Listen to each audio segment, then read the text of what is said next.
Welcome back. We have another episode of Let's Get Into It, and this time we're getting into it with Jessica Milner Davis. Who is? I'm an honorary associate at the University of Sydney. Amazing. And we have an amazing co-host as well, who is?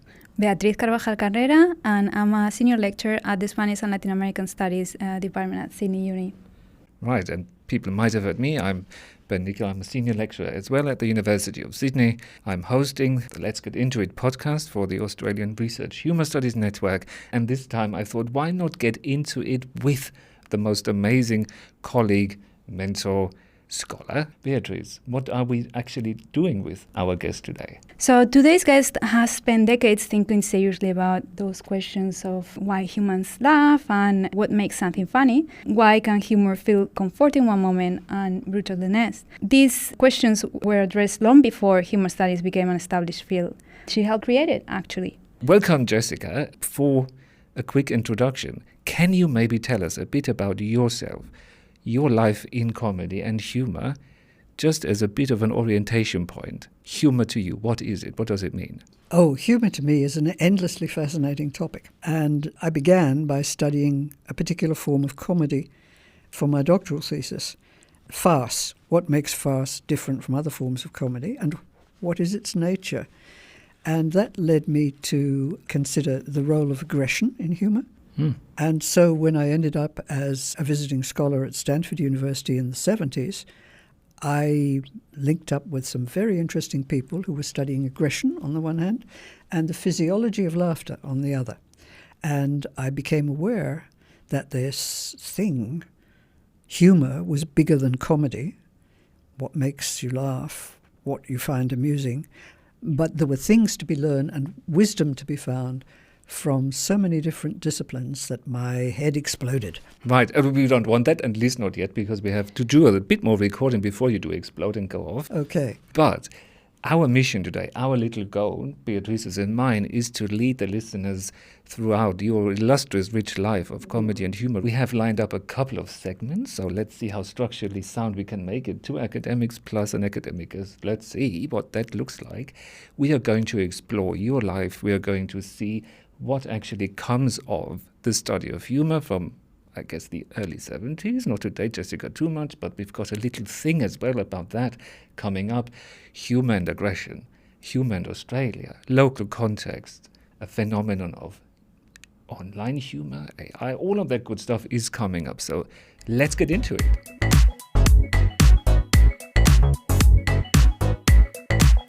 Jessica, would you mind pick up that second page that's inconspicuous laying in front of you and maybe read out the bit at the bottom of the second page? Oh, this is a lovely tribute to my parents. How thoughtful of me. In the course of these years of preparation of my doctoral thesis, my parents have been my constant source of support, encouragement, and practical help. How true that is.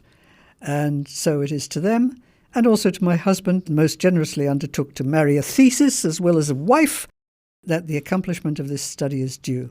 Jeremy, tribute to you. Mum and Dad, remembering you. I wrote this in Boston in December 1971 in a very bitter winter when as a newly married wife. Right. And so we're really going back, Beatriz. That's a beautiful dedication. And I guess that would take us to a question around your study of humor during your thesis and some of the advice that you received from your supervisor. So if I really correctly, your supervisor told you, don't study tragedy, study comedy, and you'll never be bored. Why did that stay with you? It stayed with me because it's true, and I have never been bored. There's not a lot of money in studying humor, but it is endlessly fascinating, as I said. And he was right. How so? What is endlessly fascinating about it? Tell us. So many unanswered questions. I'm sure you found this in your own work. We don't have a definition of humour that's generally accepted. We don't understand why we laugh. We have some understanding about things that make us laugh, but those don't necessarily make everybody laugh. Yeah, and then there is also perceptions, like there's different opinions within academia and outside academia about humor, right? Do you want to talk about that a bit, about what were the perceptions about people? At the beginning, if we go back to the 70s, because the first international conference was held in 1976, that was in Cardiff in Wales, under the auspices of the British Psychological Society. If you go back to then, it was considered weirdo to be studying something that was to do with laughter, I mean, the typical reaction that you'd get was, oh, you're studying comedy. Oh, laughter from the person that you're talking to. And then, that's got to be an easy job. Well, no, it's not. It's not easy at all. It never was, and I don't think it ever will be. As we're doing these podcasts and have more different, perspectives, other guests on from different contexts, I think it's just, to me at least, fascinating listening to people's reactions, specifically when they asked, time and time again, it's this old, thing about your parents calling and say, how are you wasting my money this time? What kind of degree nonsense are you into? Maybe, Jessica, if that's okay, and you want to share a bit about that, the 70s, 2026, do you think there's a bit of a change in the perception of how, quote unquote, the listeners, not quote unquote, how useful is the study of humour, in your opinion? I think so. I really feel that the area has come a long way.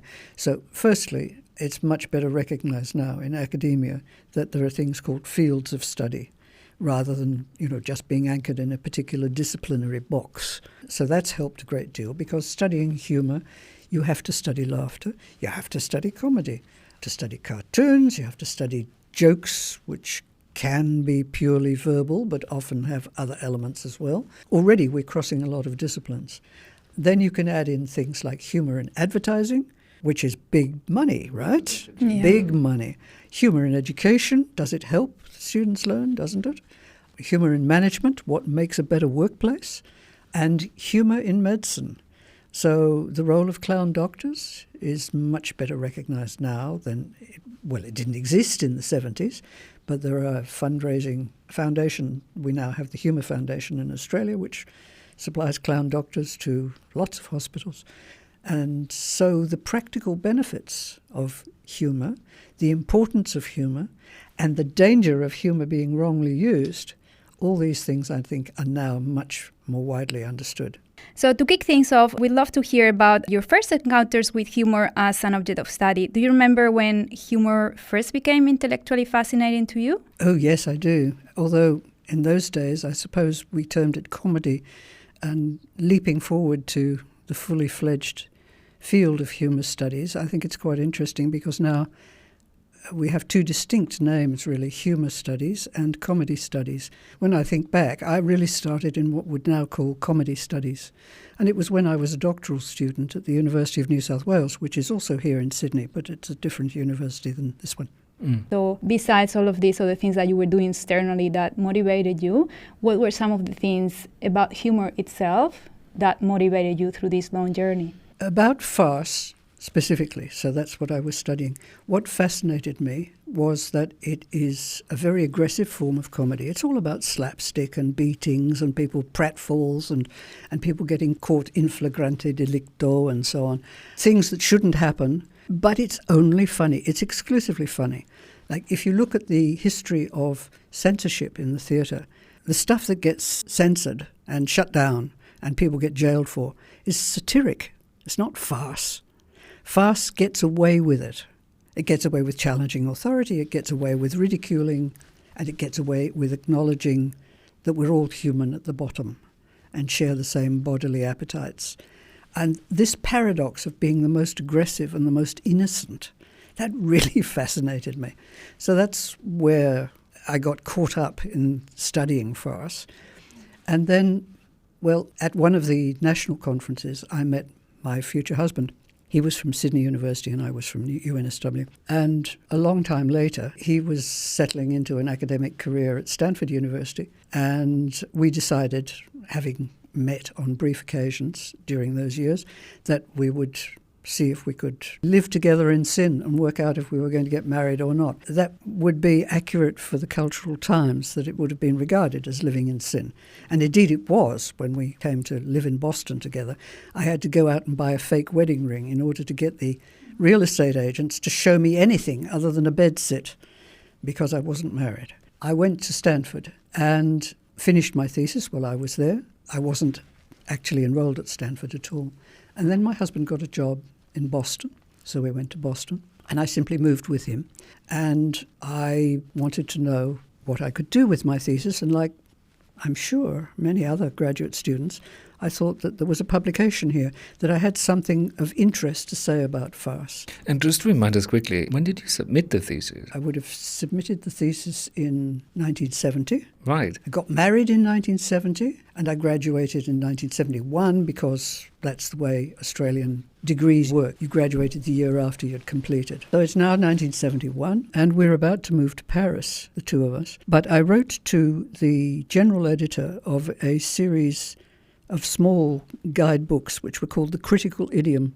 They were published by Routledge in England.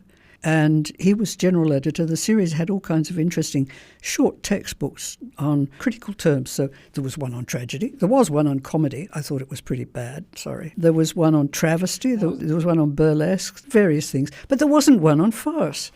And I thought, well, farce deserves a bit more notice. So I wrote to this man, Professor John Jump Birmingham, and he wrote back immediately. I was so lucky. He said, I've always wanted a volume on farce, so if you'd like to write one, I commission you. Now, warning for many graduate students who are thinking about publishing. You need to go back to your thesis and you need to completely redo it.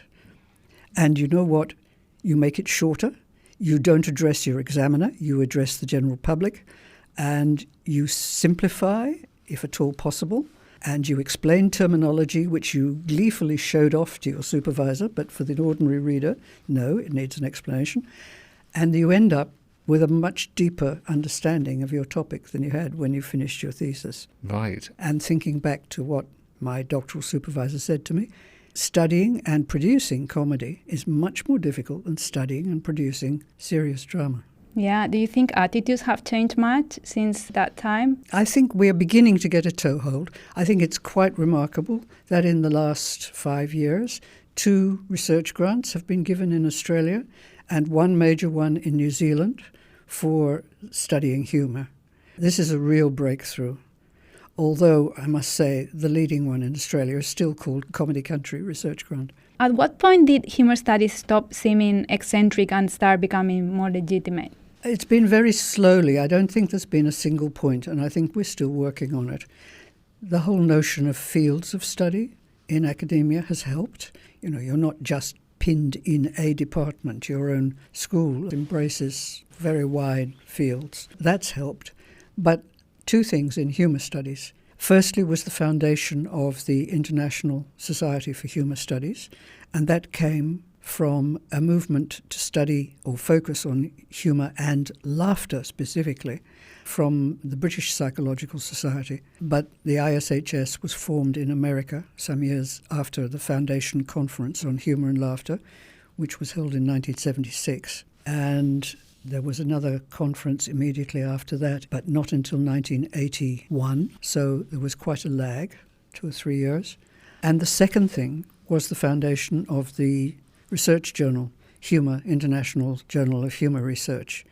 And because that was with a good academic publisher, Mouton de Gruyter, and it was edited by very stern and selective first editors, I think that has built the reputation and helped us scholars defend what we're doing. Mm. So now that we got a bit of a sense of humour studies as a field and how you got into it, let's talk about the real nuts and bolts, the science of humour and the philosophy of humour. Mm. Because, you were mentioning the fact that taking humour seriously as a scientific research area is not maybe that common. Or can you maybe talk to us a bit more about the nuts and bolts of the whole approach to humour as a field of study? Yes, Ben, my mentor, Bill Fry, is a good place to start because although he was a psychiatrist, what he was first known for studying was the physiology of laughter. Mm. And his early publications, they're really important because they tell us something hugely important about humour and laughter. He demonstrated that what happens to the human body when you laugh is that life-preserving rhythms are interrupted. Now, the corollary of that is if you went on and on and on laughing, you could in fact die. There are classical anecdotes about people who died laughing. Right. According to Bill's physiological research, this is quite believable. Hysterical laughter, of course, is not caused by humour, but it is laughter per se. It's laughter. Galvanic skin response, blood pressure, breathing, all these life-preserving rhythms are disturbed when we laugh. What Bill went on to show was that if you measure all these resting rates at the outset before the burst of laughter occurs, and then everything gets sent into disarray by the act of laughing, depending on how hard you're laughing and how long you're laughing, then you stop and then you measure, things come back down from these dangerous levels and they restore to a resting rate, but at a more relaxed level than the outset. So there is a net gain in stress reduction from the act of laughing. So the physiology, I think, is really important. So that would be the individual physiology of laughter. But what if we talk about this idea that laughter is contagious? So many theorists have written down the ages that laughter is a social activity. You do laugh by yourself, but you immediately look around for someone to share the joke with or what it is that's made you laugh. There's an immediate reaction like that. Have you experienced that yourself? Yeah, for sure. Like when you're watching a comedy in the cinema theater, it's a different experience than when you're watching it by yourself, right? If you're on a bus or in the plane or something and you're reading something and you cannot stop yourself laughing, it's so funny, just a little outburst of laughter, you're immediately conscious that you really would like to share what made you laugh with someone else. So there's a sharing and a communal experience there. And why that is so, we don't know. Maybe the sociobiologists can speak about it. And probably animal studies do that. There are studies of laughter in chimpanzees, studies of laughter in rats. Can you tell us about rodents that laugh, Jessica? It's Jaak Pansep who has studied it, P-A-N-S-E-P-P. His classical study shows that rats, in a cage, they're in a lab situation, poor little things. When they're playing, they have a squeak laugh. And the physiology of the squeak laugh is identical to the physiology of the human laugh. That is interrupted pant breathing and elevated all kinds of cortisol and markers for stress in the blood and so forth. But they enjoy it. The rats don't shrink away from the group that's playing and laughing together. What did you think first when you were exploring that area and you were like, let's look into these things? I'd always felt that this was important. So when I was at Stanford, I was not only working with Bill Fry. That's how both of us came to attend together the very first conference on humour and laughter. It was because Bill knew about it, because he was in psychology, and it was convened by the psychologists in the UK. So we went. But I was also working with a guy, as I mentioned, in biology, and he was looking at aggression. When was that approximately? This would have been in 1973, 74. So he wasn't interested in humour, but he was interested in aggression. And he listened to me describing how farce is so aggressive and yet so innocent. So we did co-author a paper, but the journals rejected it. It was far too way ahead of his time. So I wanted to know what makes people aggressive and what role does laughter and humour play in either provoking that or moderating it. I still don't know the answers because I think this field is still quite wide open. Talking about unknown answers seems difficult to define. When you were doing these collaborations with interdisciplinary peers, would you encounter any challenges when you were trying to define humour? Oh, yes. I mean, this is a terrible problem because scientific study demands that you define your terms. And still to this day, there is no generally accepted universal definition of humour. We all do know what it is, but defining it is extremely difficult. Yeah, we all have kind of like a partial window into it, but when we do this interdisciplinary work that is so important, that's when really we get more opportunities to try to define it in a more comprehensive way, right? Quite right. Would you have a couple of definitions at the ready, perhaps to illustrate where the spectrum goes from this kind of definition going all the way over there? Well, it also introduces the question of cross-culture and cross-linguistics because we know that the word humour itself is a neologism in many languages. And within Romance languages, it has a very particular English, not British, but English connotation. Francophone scholars, for example, have a great deal of difficulty describing themselves as humour scholars because everybody immediately thinks that they're studying the English sense of humour, which is a very, wry, non-Gallic thing. It's not witty so much, not clever. It's sort of indulgent and wry, yes, and ironic. In Spanish, we talk about gracia, la gracia. There you go. The language is one problem, but then the concept is another. What Bill Fry was studying, and he was very clear to me about this right from the beginning, was I study mirth, he said. I don't study sarcasm. I don't study bitter laughter, critical laughter. I study mirth. What's that famous English hymn that says, "Teach us delight in simple things, the mirth that has no bitter springs." And he used the term mirth in his published works. And that's kind of dropped out, but I think it's a good reminder that there is positive and negative about humour. Do you have a favourite definition? I talk about amusement. I say that humour is something which, whether intentionally or not, amuses us. And then I avoid this business about whether we're being amused for cruel reasons or for nice reasons. So I think we have a bit of the foundations here of like what is the science of humor, a definition, perhaps like a favorite one. We could now get into something that I really find fascinating, which is the social and political complexities that come with humor. Why do you think humor is sometimes connected to aggression? Because you mentioned aggression just before in relation to your work. Let's start with rules. We're all governed by all kinds of rules. Some are dictated by our body, some are dictated by our upbringing, some are dictated by our personality, some are dictated by the culture we live in. Some are things like the rules of grammar. If you break those rules, it depends how and where and why it's done, and it also depends on who your audience is, how they're going to react. They might find it amusing, but they might also find it a threat, either to themselves or to social norms. This is not proper, this is not something you should do. There are some people who are very fussy about the rules of grammar, and you mustn't, in your thesis, write a split infinitive. Other people will say, oh, that's fine, I don't care. But a lot of jokes play with breaking the rules of grammar, and those are just purely linguistic jokes, and I don't think they have much critical intent. Like, they're not saying that grammar is stupid, they're just being clever for the sake of being clever. You can be clever with the rules of politics and social norms, and depending on how clever you are and depending on your audience, people may find a lot of relief and say, yeah, that's a great insight. It's a humorous insight. It's true. The humour captures the truth by breaking the rules, by revealing the rules for being stupid or misapplied or whatever it is. Or they can react saying, I don't find that funny. I'm not amused.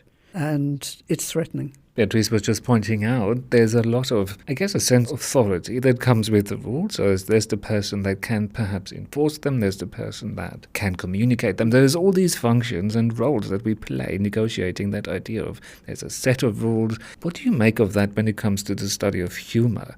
I mean, particularly because you were saying before, there's just so many definitions of just a phenomenon like laughter, pairing that with the definition of the rule set. So what do you make of that complexity if you add it?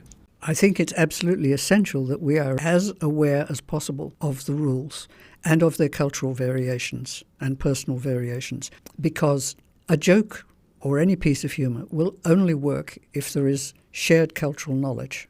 So there's a classic example, which Victor Raskin, who is the foundation scholar of humour studies, a linguist, chief example in many of his early works, the joke about the man who comes to the door to visit the doctor. And he knocks on the door, and the doctor's young and beautiful wife answers the door, and the patient at the door says, "Is the doctor in a very cadaverous voice. And the wife whispers back, "No, come in." Now, if you don't have the cultural knowledge that that joke dates from a period when the doctor practiced from his house, where he lived with his wife, doesn't make any sense at all. So it's a very simple example of the cultural context making sense of the joke. Raskin would then go on to explain that the professional script of doctor-patient, with wife possibly acting as the gatekeeper or the secretary or whatever, clashes in the joke with another script, which is wife stepping out of her helping role and becoming an sexually inviting role. And that's his explanation. But he never explains the cultural context. I think, again, as you were pointing it out, you just need to know quite a bit about all these dimensions to pull their strings together and to really analyze what it means to do that sort of analysis of humour in that moment. I think so. This small example also illustrates why people get themselves into trouble nowadays by doing stand-up jokes or written jokes or videos of jokes, and the video then goes out of control, circulating around the world, crossing cultural boundaries without any of the context. in, quote, the good old days, a stand-up comic knew perfectly well who their audience was. The audience was there right in front of them. They could read the room immediately, and they could judge whether the cultural exchange, shared knowledge, was working or not, and back off if it wasn't. And if things got really out of hand, they could push back and try and shut up the person who was objecting or complaining and say, well, get out, and get the rest of the audience to say, we're all enjoying it, you can go. In the mediated world these days, that doesn't work. So cultural understanding is hugely important. Even before the internet and the exchange of graphic material, not just written material around the world, it was important. There was a classic example of a cartoon in The Australian, I believe it was, in Australia, our national newspaper, which cartooned the Prime Minister of Indonesia and cartooned him as a monkey swinging from the tree. In any Asian context, there can be a good monkey, but mostly it's an insulting, contemptible image. And to take your respected leader and subject him to this is an old imperialist and racist type trope, which was greatly resented. And it didn't help Australia's diplomatic relations at all. So from a cultural perspective that you're discussing here, hierarchies and power are an important thing that humor is often related to. Humor is often described like as a double-edged sword. How would you say that humor can challenge power and how can it reinforce it? I think there's a difference between using humor for yourself and setting yourself up as a humorist to entertain others. Using it for yourself and perhaps for your very close family and friends is something that people who live in a closed dictatorial society know very well. So in Germany under Hitler there were the Flüsterwitze, the whispered jokes that could only be whispered, and either within the house or perhaps on the street corner when you took a quick look around to see that nobody was listening. Heil Hitler, der Schwein ist tot. Heil Hitler, the pig is dead. Well, which pig? Is Hitler dead or is the pig dead? We don't know. So you can use humour for your own personal relaxation, retaliation. The Hungarian comic writer George Mikes, Mikes, he escaped from Hungary in the Second World War and wrote a series of very short books about how difficult it was for him to adapt and learn the English sense of humour or the British sense of humour. And the poor man had to accept also in those days that his name was not Mikes but Mikes. George Mikes writes brilliantly. He says, every joke that's told at the expense of controlling authority is a small act of rebellion and relief. You can think classroom jokes if you like. What is the class clown doing? Pushing back against a domineering authority that's holding the class in control, whether rightly or wrongly, whether successfully or not successfully. Whether because they're bored or because they're just mischievous. We use humour that way, and that's probably totally benign unless you push it so far that it brings retaliation. But to move into the public sphere, so Chinese cartoonists, for example, what an expatriate Australian Chinese cartoonist can get away with posting online would never be tolerated within the People's Republic. Yeah, so if we think about the online context, do you think that social media has changed how humor can be used to challenge power? It's changed the distribution of it. I don't think it's changed the nature of it or the way it's used. But the consequences are now more pronounced. It's more dangerous, yes. The danger of giving offence has become much enhanced. Is that because the context is moving from like a situational context that was perhaps within the walls of that classroom to a global context? And also because of lack of cultural knowledge. It may be quite innocent offence that the person who's creating the joke doesn't have a clue how it might be received or perceived by a global audience or sections of a global audience. So we are all expected to be citizens of the world, and how few of us actually know enough to be that. Maybe you can tell us then a bit more about the specific context, because we were talking about more broadly the internet, social media, global impact, not to make things too hard, but maybe then to just focus a bit more on a specific context, which is Australia. Well, let me start with Australian humour, the term, because I don't think there is anything special about humour in Australia. Right. I think what is special is the cultural conventions we have about humour. So my most recent book, the publisher wanted me to call it Asian humour, and I said absolutely not. It is humour in Asian cultures. There is no such thing as Asian humour. So there is humour, and I think humour is common around the world. It takes different shapes, different forms, okay, but it's the same thing. It's the same attitude. It uses the same materials. What is different is the rules, the cultural rules about how, when, where we can use it. So I didn't really understand this about using humour in Australia. I came here as a 9-year-old from England, and I grew up feeling a bit, sort of different.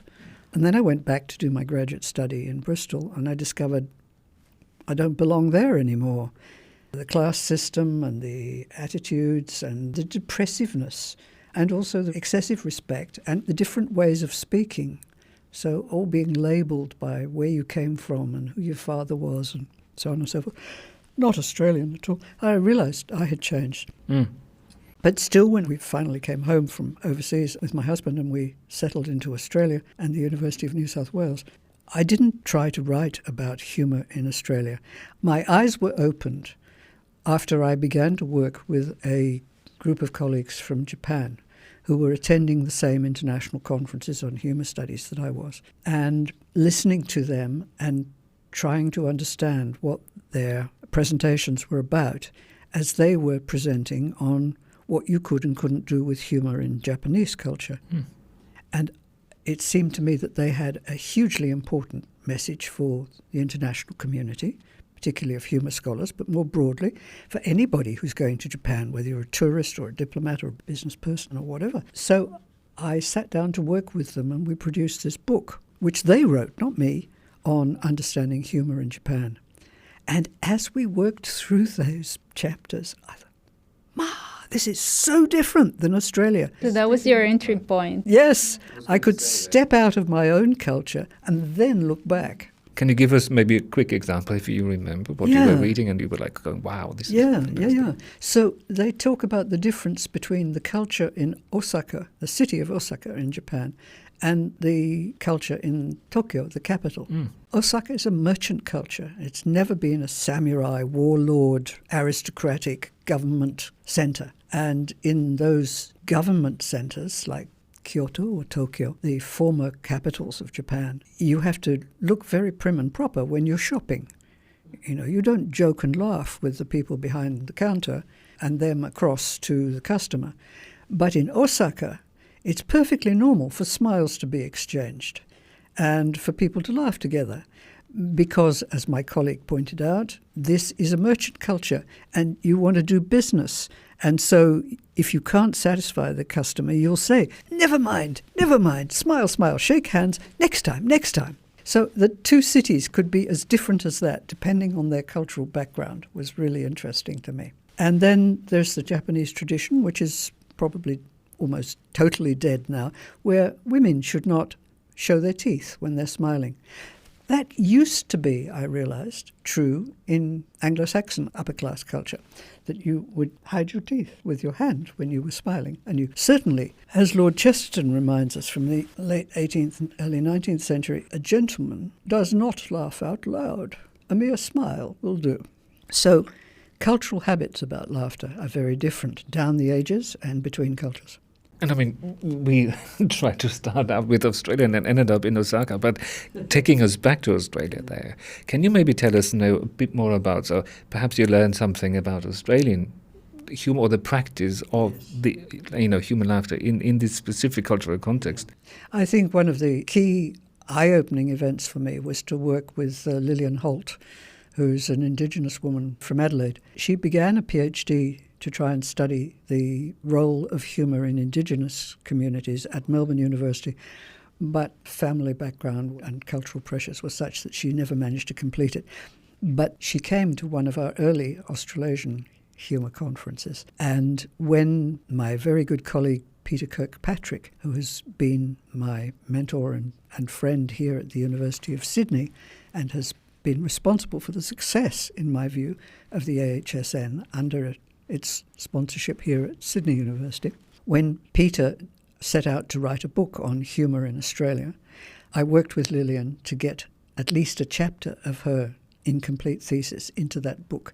And it's about the hugely important survival role of being able to tell jokes and laugh together within Indigenous communities.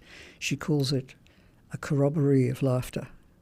And the jokes are about self and they're about community, but most importantly, they're about the dominant white culture, which has inflicted so much suffering.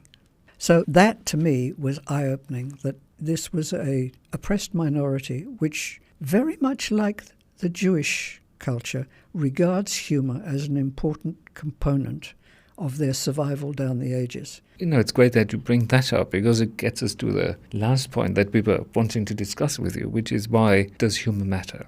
Why wouldn't it, but why specifically? Perhaps, it's a good thing to end on, specifically now thinking about specific contexts. As you were saying before, you always need to see it in relation to something else that's occurring, and what does it mean in relation to that thing. So Beatriz, maybe you can lead us into that. Yeah, so because we started talking about, how you connected to humor studies as a film of study, if we move forward to the current times, in this part of the discussion, what we wanted to explore is what humor actually means in the context we're all in right now. That's dominated by artificial intelligence, by social media, so many other things that have changed since you started your study of humor. What does still fascinate you after all of these decades pursuing the study of humor? Well, I think the most fascinating question to me is whether aggressive laughter is in fact a bad thing. I don't know that it is. It can be very cruel and it can upset people, obviously. But we have to acknowledge that for whatever reasons within human behaviour, clubbing together to laugh at a scapegoat, to laugh at and excoriate someone that is not part of the group, happens again and again and again. Now, is this something that the human race should evolve out of, or is it in fact serving a purpose, a survival purpose? I don't know the answer to that, but I think it's a question that we have to confront head on. So it's easy, as it were, to restrict oneself to doing what Bill Fry was doing and saying, oh, well, I'll just study pleasant laughter. There's no question that it's nice, it's good, it's safe. If it offends, it's unfortunate, but it was accidental, it was just a joke, da-da-da. But actually, humour, perhaps even the majority of humour, is quite nasty. Right, and if you come to, and this is a shameless plug, people listening to this, to one of the Australian Humour Research Studies conferences, you can hear about workplace humour, like the great colleague in New Zealand. Yes. Bob, who's working on that specific aspect of what makes us be co-workers beyond just the mere showing up at work and doing your job. Humour is a huge social part of that. Exactly. Humour is now studied in so many different disciplines. So management, advertising, humour and leadership, humour integrating the outlier into the social network. That's important. Unfortunately, so is the reverse, which is humour bonding everybody together by ridiculing the one who is the outlier, which may be very hurtful. If you think of cyberbullying, it couldn't be more effective in terms of humour and how, Yes. Maybe also Beatriz knows maybe a bit more as a linguist about that specific practice, when it comes to how humour is in the language applied. Yeah, I was actually going to ask you about how do you think humor could be essential for democracies in contemporary context? What is the role of humor in democracies? Not the role of the army, but the role of humour. Well, yes, it is, in my view, absolutely essential. And vicious humour can serve a very, very useful purpose. So if you think back to the classical Augustan satirists who were there at the foundations, as it were, or the development of parliamentary democracy in England, the difficulty, one of the huge difficulties, was the starving people of Ireland. And Jonathan Swift wrote his famous pamphlet, A Modest Proposal for the Solution of Relief of the Famine in Ireland and so forth. He wrote it as a mock parliamentary pamphlet. And indeed, for the first week or so, it was taken as a very serious political proposal that you could solve the famine, where there was nothing to eat in Ireland, by suggesting that because they made too many babies, they could eat the youngest ones. Cruel. It wasn't what he meant. He was using that vicious humour in order to draw attention to a vital problem and to suggest that so far parliamentary pamphlets were not actually dealing properly with the subject. If you can't safely criticise the leadership, then it's not a democracy. It doesn't have to go to the extent that we have in Australia, where we can greet our Prime Minister for the very first time and crack a joke with him or her. Julia Gillard would have loved every time that she met someone to share a joke. She's a good Welsh woman, as well as an Australian. That can't be done in Japan. The rules are very different. There is no way that you could possibly do that. Maybe not even touch hands, but certainly not crack a joke with the Prime Minister. So it doesn't have to be as permissive as Australian humour is. But the legal and political and social right to be able to call into questions by poking fun at the leaders, surely that's the essence of democracy. If we took a step back and instead of looking at society or democracies, if we look at humanity as a whole, what do you think humour reveals about humanity as its core? I mean, I think humour is a bit like nuclear energy. You can use it for good or for ill. And it depends on the person and their mood and their circumstances.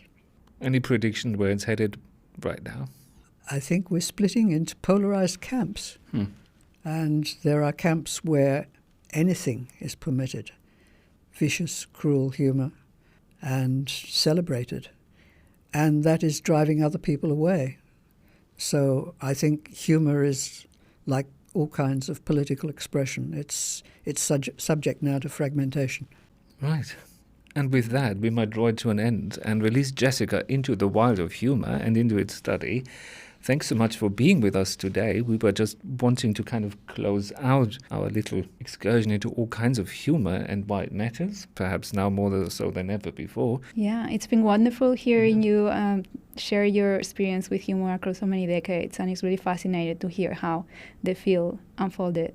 Yeah, maybe you can close us out by saying maybe in one sentence or two why it should actually be taken maybe more seriously now than ever.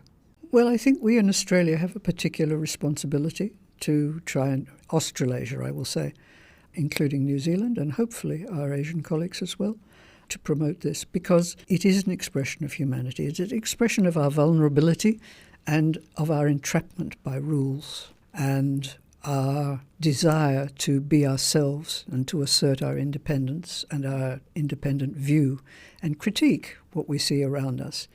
And while that can be done seriously, it's a lot more fun if it's done, as my professor said, it's a lot more fun if it's done humorously. So I think Australia has an important role to play. And it has. As far as I know, we are the longest-lived national grouping network of humour scholars. There are others, but they are more recent.